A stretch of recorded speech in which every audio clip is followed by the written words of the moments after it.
مولانا انعام احمد قاسمی کے سبھی بیان سننے کے لیے مولانا انعام احمد قاسمی آفیشل کو لائک، کمنٹ، شیئر اور سبسکرائب کریں۔ شکریہ۔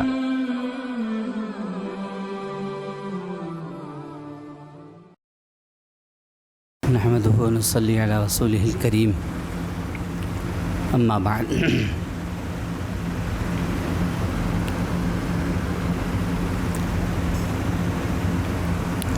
پیارے حبیب امام الانبیاء صلی اللہ علیہ وسلم نے ارشاد فرمایا ہے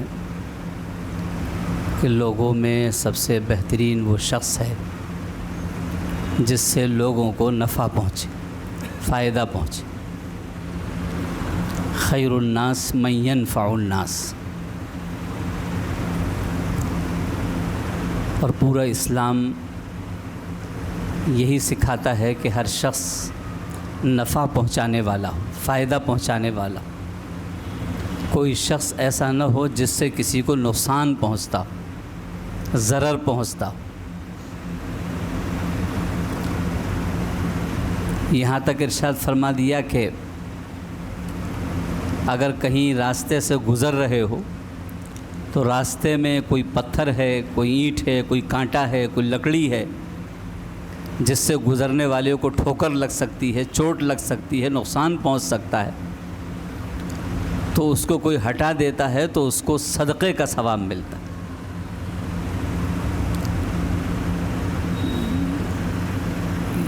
یعنی نفع پہنچانے میں کوئی آدمی نظر آ رہا ہے، نہیں نظر آ رہا ہے، کوئی وہاں سے گزرنے والا دکھائی دے رہا ہے، نہیں دکھائی دے رہا، اور پھر بھی وہاں راستے میں کوئی چیز ہے تو اس کو ہٹا دینا، اللہ اس سے خوش ہو جاتا۔ اسی طریقے سے فرمایا کوئی سایہ دار درخت ہے جہاں پر کوئی دھوپ میں سایہ حاصل کرنے کے لیے بیٹھ سکتا ہے، اور کوئی ہے نہیں، دکھائی بھی نہیں دے رہا، لیکن ہے سایہ دار درخت جس کے نیچے کوئی اپنے دھوپ سے بچنے کے لیے اس کے سائے میں بیٹھ سکتا ہے۔ وہاں ایسے سایہ دار درخت کے نیچے پاخانہ پیشاب بھی مت کرو کہ کوئی اگر ٹھہرنا چاہے اور آ کر وہاں ٹھہرے تو اس کو بدبو کی وجہ سے وہ وہاں ٹھہر نہ سکے، اس کو تکلیف ہو جائے اور سایہ حاصل نہ کر سکے، تو ایسا بھی مت کرو۔ تو کس طریقے کا یہ اسلام ہے، کیسا پیارا یہ پیارے حبیب امام الانبیاء صلی اللہ علیہ وسلم کا لایا ہوا طریقہ ہے کہ ہر موڑ پر ہم کو یہ دیکھنا ہے کہ ہم سے کسی کو نقصان نہ پہنچے، ہم سے فائدہ پہنچے، ہمارے ذریعے سے لوگ نفع اٹھائیں، ہم کسی کو تکلیف دینے والے نہ بنیں۔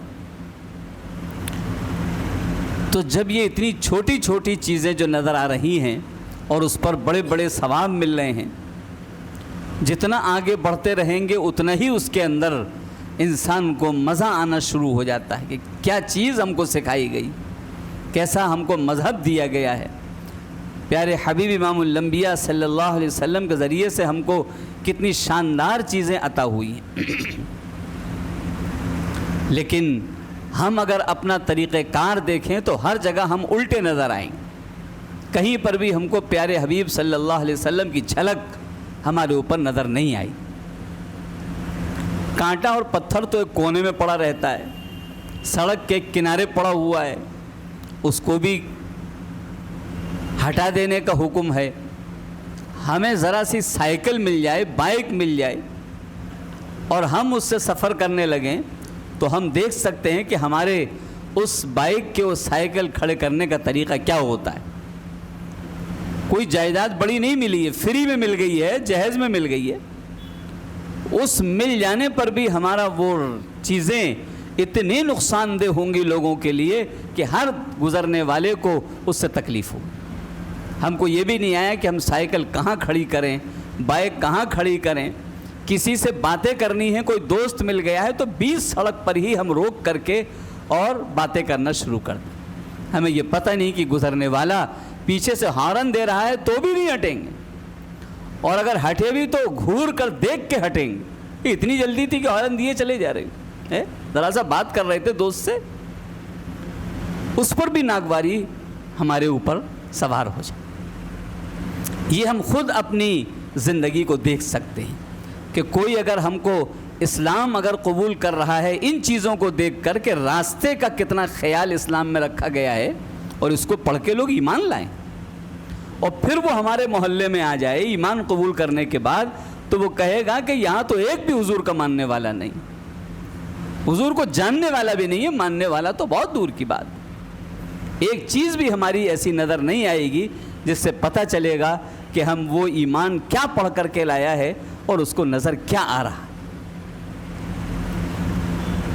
اس چیز کا خیال رکھنا اچھوں کے پاس بھی نہیں۔ یہ چیز ہمارے درمیان سے ختم ہوتی ہے۔ ہم سمجھتے ہیں سڑک پوری ہماری، مکان بنے، سڑکیں ہوں، اور اس کے بعد پھر ہر شخص یہ چاہے گا کہ یہ سڑک ہمارے ہی مکان کے اندر داخل ہو جائے، پوری کی پوری سڑک ہمارے گھر کے اندر آ جائے، چاہے وہ سیڑھی بنا کر آئے یا نالی بنا کر آئے یا کسی اور چیز سے آئے، دوسرے کو آنے والے کو اس راستے سے ہمارے اس عمل سے تکلیف ہوگی یا نہیں ہوگی، اس کی طرف ہمارا دھیان نہیں جاتا۔ بس ہم کو اپنی فکر ہوتی ہے کہ ہم کس طریقے سے زیادہ جگہ پر قبضہ کر سکتے ہیں۔ ان چیزوں کا دھیان رکھنا یہ پیارے حبیب امام الانبیاء صلی اللہ علیہ وسلم کو ماننے کی پہچان، اور اس کا دھیان نہ رکھنا یہ پیارے حبیب سے منہ پھیر لینے کی پہچان۔ فرمائے کہ کوئی شخص بیمار پڑ گیا، اس کو دیکھنے جانا بہت بڑا ثواب۔ صبح سوال ہو جاتا تھا کہ آج کون بیمار کو دیکھ کر کے آیا ہے، پیارے حبیب امام الانبیاء صلی اللہ علیہ وسلم کا سوال ہو جاتا۔ کبھی شام کو سوال ہو جاتا تھا کہ آج کس نے بیماروں کی عیادت کی ہے، کون گیا تھا بیماروں کو دیکھنے کے لیے۔ ہمارے پڑوس میں کوئی بیمار پڑ جائے تو ہمیں تو فکر بھی نہیں ہوگی اس کو بیمار ہے بھی یا نہیں ہے۔ اب تو اطلاع کرنا بھی ہے، فون ہے، پھر بھی کوئی دوسرے کو بتاتا نہیں کہ ہم بیمار ہیں، اور پتہ لگ جائے تو دیکھنے والے بھی نہیں ہوتے، اور اگر دیکھنے والے ہیں بھی تو وہ دیکھنا بھی پیارے حبیب امام الانبیاء صلی اللہ علیہ وسلم کے طریقوں سے کوسوں دور ہے، اس سے چھو کے بھی نہیں گیا ہے۔ وہ سمجھ رہا ہے کہ میں بیمار کو دیکھنے جا رہا ہوں، لیکن پیارے حبیب امام الانبیاء صلی اللہ علیہ وسلم نے جہاں بیمار کو دیکھنے کو بتایا، وہاں اس کا طریقہ بھی سکھایا کہ بیمار کو دیکھنے کا مطلب کیا ہے، طریقہ کیا ہے۔ وہاں پر بھی تکلیف نہیں ہونی چاہیے۔ ہم پہنچے بیمار کو دیکھنے کے لیے، جا کے بیٹھ گئے کہ اب چائے آنی چاہیے، ہم چائے کا انتظار کرتے ہیں وہاں پر، اور اگر دیکھ کے چلے آئے کسی نے چائے نہیں پوچھا تو گئے عجیب لوگ ہیں، ہم تو گئے تھے وہاں پر ان کے گھر پہ بیمار کو دیکھنے، کسی نے چائے تک تو پوچھا نہیں۔ یعنی ہمارا اوپر سے ڈیمانڈ ہے اس کی کہ ہم جائیں تو کم سے کم چائے، اور کھانے کا وقت ہو تو کھانے کو پوچھا جائے۔ یہ تیمارداری ہے بیمار کو دیکھنا ہے؟ نہیں، بالکل نہیں۔ پیارے حبیب امام الانبیاء صلی اللہ علیہ وسلم کا طریقہ نہیں۔ بیمار کے پاس مختصر وقت کے لیے جایا جائے، صرف اس کی خیریت پوچھی جائے، اور کچھ مدد ہونے والی کرنے والا ہو تو کرے، فوراً وہاں سے نکل، وہاں سے ہٹ جائے۔ اس لیے کہ بیمار کا کوئی پتہ نہیں، اس کو پیشاب لگ رہا ہے، خود پیشاب نہیں کر سکتا، گھر کی عورتیں پیشاب کراتی ہیں، یا اس کو اٹھا کر کے بیت الخلاء لے جانا ہے، اس کو تقاضا ہو رہا ہے، ہم بیٹھ گئے، ایران توران کی باتیں شروع ہو گئیں کہ فلانا بیمار ہوا تو یہ ہوا تھا، اور ذرا تفصیل سے ہمیں بتاؤ ہوا کیا تھا۔ اب تفصیل سنی جائے گی کہ ہوا کیا تھا۔ اب وہ تفصیل جتنی دیر بھی لگ جائے، اب اتنی دیر میں پھر چائے آنی چاہیے، پھر پانی آنا چاہیے، پھر کھانے کا وقت ہو جائے تو کھانا آنا چاہیے۔ یہ کس کا طریقہ ہے؟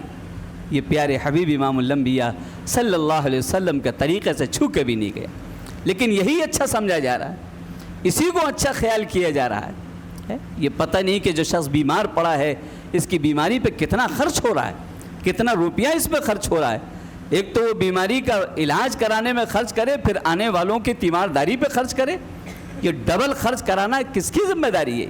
کون ہے جو یہ اس طریقے کے خیالات رکھتا ہے؟ پیارے حبیب امام الانبیاء صلی اللہ علیہ وسلم کے ایسے خیالات نہیں ہیں، آپ کا سکھایا ہوا طریقہ یہ نہیں ہے، آپ کی بتائی ہوئی چیزیں یہ نہیں۔ بیمار کے یہاں لوڈ نہیں ڈالنا چاہیے، دیکھنے والا جائے بس دیکھ کر کے عیادت کرے، تسلی دے، اور تسلی دے کر کے چلا آئے، اور کچھ مدد کر سکتا ہے تو تکیے کے نیچے رکھ کے چلا آئے۔ یہاں تو اگر مدد کرنا بھی ہوگا تو لفافے پہ نام لکھ کر کے تب دیا جائے گا، تاکہ ہمارا نام کہیں نوٹ ہو جائے کہ ہمارے یہاں کوئی بیمار پڑے تو اتنا ہی ہم کو واپس بھی چاہیے۔ یہ سب چیزیں کہاں سے آ گئی, کس کے طریقے ہمارے گھروں میں آ گئے. ہم نے آج سیکھنا چھوڑ دیا, جاننا چھوڑ دیا کہ پیارے حبیب امام الانبیاء صلی اللہ علیہ وسلم کا بتایا ہوا طریقہ کیا ہے. تو بیمار کی عیادت کے اندر فرمایا کہ جانے کے بعد آپ سلام کر کے داخل ہوں, جاتے ہی دعا پڑھ دیں. پیارے حبیب نے دعا سکھائی, صلی اللہ العظیم رب العرش العظیم ان یشفیک, میں اس پروردگار عالم سے سوال کرتا ہوں جو سب سے بڑا ہے, عرش عظیم کا مالک ہے, اللہ آپ کو جلد شفا دے دے. اور کہہ دے لا باس طہور انشاءاللہ, کوئی گھبرانے کی بات نہیں, آپ بالکل ٹھیک ہو جائیں. یہ الفاظ کہنا کہ جس سے اس کو تسلی ہو, یہ الفاظ سکھائے گا.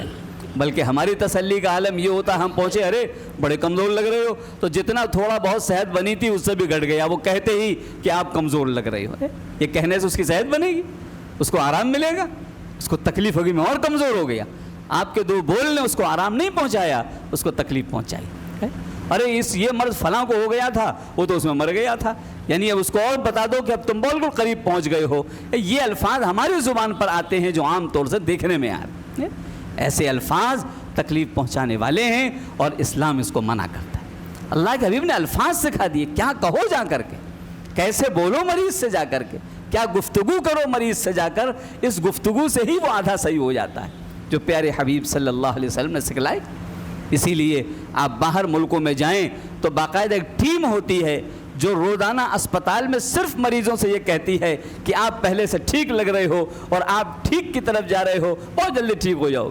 صرف یہ کہنے والی ایک ٹیم ہے جو چکر لگاتی رہتی ہے اور یہ الفاظ مریضوں سے کہتی رہتی. انہوں نے کہاں سے سیکھا ہے؟ اسلام سے سیکھا ہے, پیارے حبیب سے سیکھا ہے, سارے جہان کے سرتاج امام الانبیاء صلی اللہ علیہ وسلم سے سیکھا ہے, جو وہ اس سے کہلوا کر کے اپنے مریضوں کو کڑا کر دیتے ہیں, وہ مریض ٹھیک ہو جاتا ہے. مریض ہمیشہ انسان اپنی ہمت سے کھڑا ہوتا ہے, اپنی سوچ سے کھڑا ہوتا ہے اور اپنی ہی سوچ سے ہمت سے پست پڑ جاتا ہے, بیمار پڑ جاتا ہے. تو یہ ہمت دلانا, یہ فرمایا, یہ اللہ کے حبیب نے سکھایا ہے, سارے جہان کے سرتاج امام الانبیاء صلی اللہ علیہ وسلم نے سکھایا.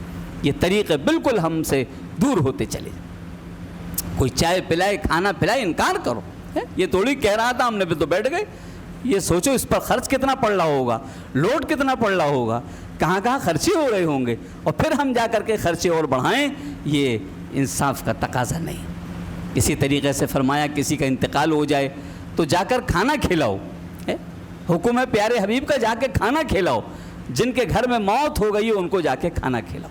کھانا لے کے جاؤ, ہوٹل سے لے کے جاؤ, جا کے آپ آئیے کھانا کھا لیجئے, بعد میں دوسری باتیں ہوں گی, آئیے پہلے کھانا کھا لیجیے. کہ پتہ نہیں انہوں نے کب سے کھانا نہیں کھایا ہوگا, گھر میں چولہا جلا ہوگا یا نہیں جلا ہوگا.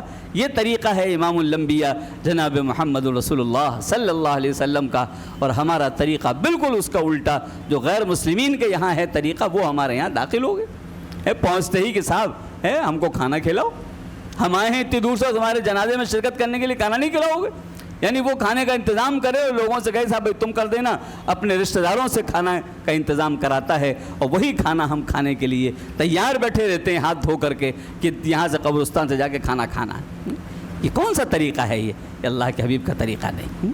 پھر ایک دن نہیں 3 دن تک اس کے یہاں خیال رکھو ان لوگوں نے کھانا کھایا ہے یا نہیں کھایا.